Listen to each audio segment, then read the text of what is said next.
सफल कौन है ना? सफल किसको माना जाए, सफलता क्या है और सफल कौन है? देखो, पहली बात तो ये कि सफलता शब्द के साथ ही जो दूसरा शब्द जुड़ा है वो है लक्ष्य। लक्ष्य, लक्ष्य सही होना चाहिए। इसके बाद आऊँगा मैं सफलता पर, क्योंकि सफलता की बात करनी शुरू कर दूं तो वो बात अधूरी होगी, खतरनाक होगी। सबसे पहले तो लक्ष्य सही बनाओ। ये बाद में पूछना कि लक्ष्य मिला कि नहीं मिला, सफल हुए असफल हुए, लक्ष्य ही गलत है तो क्या सफल क्या असफल। जैसे कि कोई गलत ट्रेन पर चढ़ा हो और गुस्सा खा रहा हो कि लेट क्यों चल रही है इतनी। अरे भाई, तुम गलत ट्रेन पर चढ़े हो, वो लेट चले, चाहे सही रफ्तार पर चले, चाहे बिफोर टाइम पहुंच जाए, तुम्हें क्या मिलेगा? समझ में आ रही है बात? तो सबसे पहले तो सही ट्रेन पर चढ़ने पर ध्यान दो, माने सही लक्ष्य बनाओ। हम में से ज्यादातर लोगों को पता भी नहीं होता कि कौन सी मंजिल पाने लायक है, कौन सी लड़ाई लड़ने लायक है।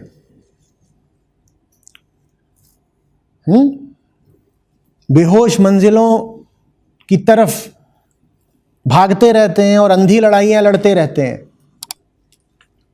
और उसी में अपने आप को कभी निराश कर लेते हैं ये बोलकर कि अरे असफल हो गए, और कभी पीठ थपथपा लेते हैं कि हम तो सफल हो गए, पार्टी है भाई, पार्टी है। भाई ट्रेन पहुंच गई ना एक स्टेशन पर, पार्टी दे रहे हैं। ये सवाल कभी पूछेंगे ही नहीं कि जिस स्टेशन पर पहुंची है वहां तुम्हें होना भी चाहिए था, तुम यहां आए ही क्यों हो,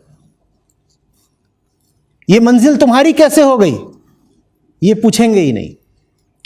सही लक्ष्य क्या होता है? सही लक्ष्य वो होता है जो आपके भीतर की कमजोरियों को तोड़े, आपके भीतर जो कुछ ऐसा है कि खत्म होना चाहिए,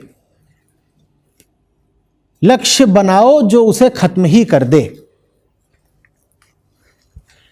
मेरे ख्याल से कार्ल यंग का है, या आप लोग जांच लीजिएगा कि ये उक्ति है किसकी, कि कुछ ऐसा है कि where your fear is there your task is. किसका है? ठीक है, कुछ इस तरीके से है कि तुम्हारा काम वहीं पर है जहां तुम्हारा डर है। तो पहले क्या देखना है कि मेरे भीतर का डर, माने मेरी कमजोरी, मेरी गंदगी, मेरे झूठ, ये सब कहां पर है, और उनको देख लिया तो उससे निर्धारित हो जाता है कि तुम्हारा काम कहां पर है। वही लक्ष्य बनेगा। काम वो चुनना है जो तुम्हारे भीतर ही कमजोरियों को तोड़ दे। ठीक है, अब आते हैं सफलता पर। सफलता इस बात से तय होनी चाहिए कि आपने अपने लक्ष्य की तरफ कदम किन चुनौतियों का सामना करते हुए बढ़ाया, आपके सामने दिक्कतें क्या थीं, किन दिक्कतों के खिलाफ आपने अपनी यात्रा करी है, वो चीज तय करेगी कि आप सफल हैं कि असफल हैं। बात समझ रहे हो? उदाहरण दे देता हूं, सिर्फ समझाने के लिए उदाहरण। मैं ये नहीं कह रहा हूं कि आईआईटी में प्रवेश पाना जीवन का सबसे ऊंचा लक्ष्य है, पर कुछ समझाना है इसलिए दे रहा हूं। जब आईआईटी पहुंचा तो मैं ये देख के हैरानी हुई मुझे कि इतने सारे दिल्ली वाले क्यों हैं यहाँ पर। भाई, देश की जनसंख्या का कुल 1.5%, बहुत कहोगे एनसीआर ले लोगे पूरा तो 2% रहता है दिल्ली में, एनसीआर में।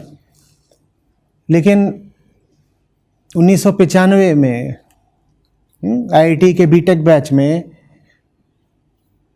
कुछ नहीं तो 15%, 20%, शायद 25% दिल्ली वाले थे।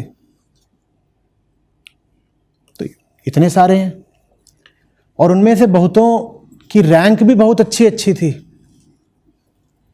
टॉप 100 में बहुत सारे थे,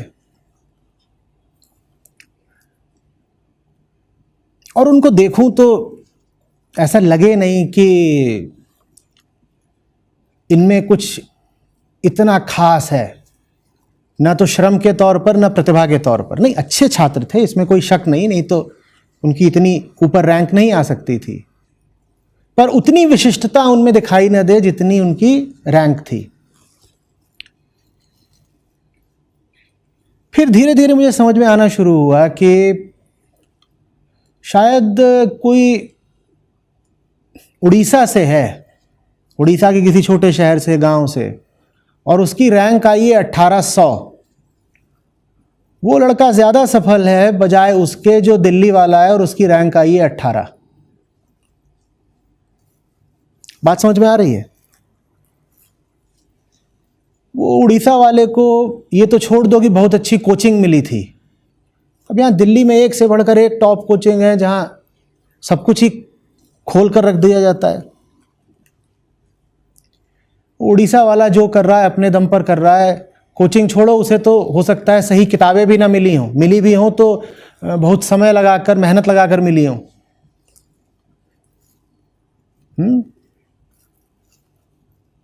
दक्षिणी दिल्ली का कोई लड़का है जो उच्च मध्यम वर्गीय परिवार से, बिल्कुल खाता पीता, जिसको कैंपस तक छोड़ने के लिए कार आती है और वापस भी वो कार में ही जाता है, और वो पहले प्रयास में ही सफल हो गया है, उसको आईआईटी मिल गया एडमिशन। शायद उससे ज़्यादा सफल है बिहार का एक लड़का जो तीसरे प्रयत्न में सफल हो पाया है। सफलता ऐसे नहीं देखी जा सकती कि कौन कहां पहुंचा। सफलता ऐसे नापिए कि किसने कितनी चुनौतियों का सामना किया आगे बढ़ने के लिए।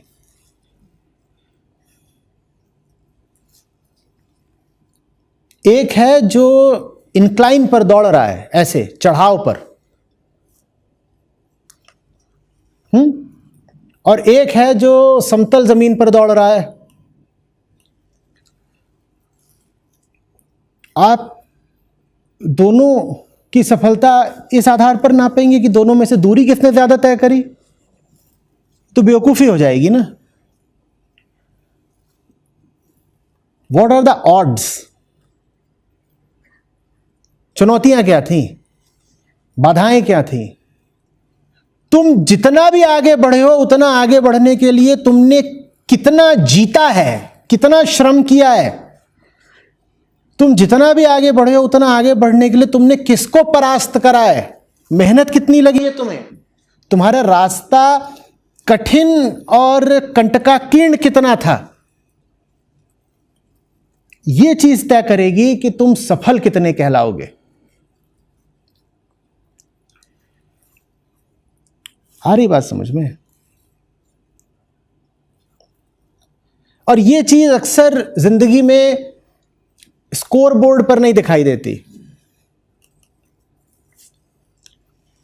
वो नहीं पता चलेगा, एक की रैंक 1800 दिखाई देगी, एक की 18 दिखाई देगी।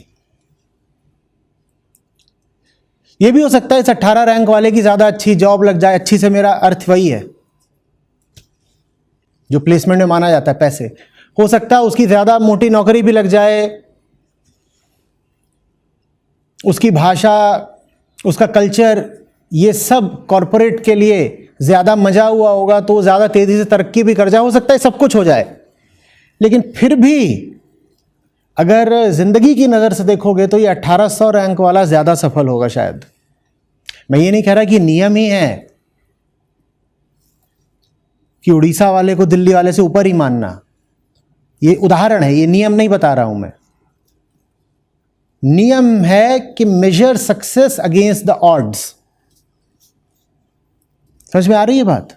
अपने आप से भी यही पूछा करो, जो कुछ मैंने पाया है कितनी चुनौतियों को हरा कर पाया है। अगर चुनौतियों को हराए बिना पा लिया है तो बेकार।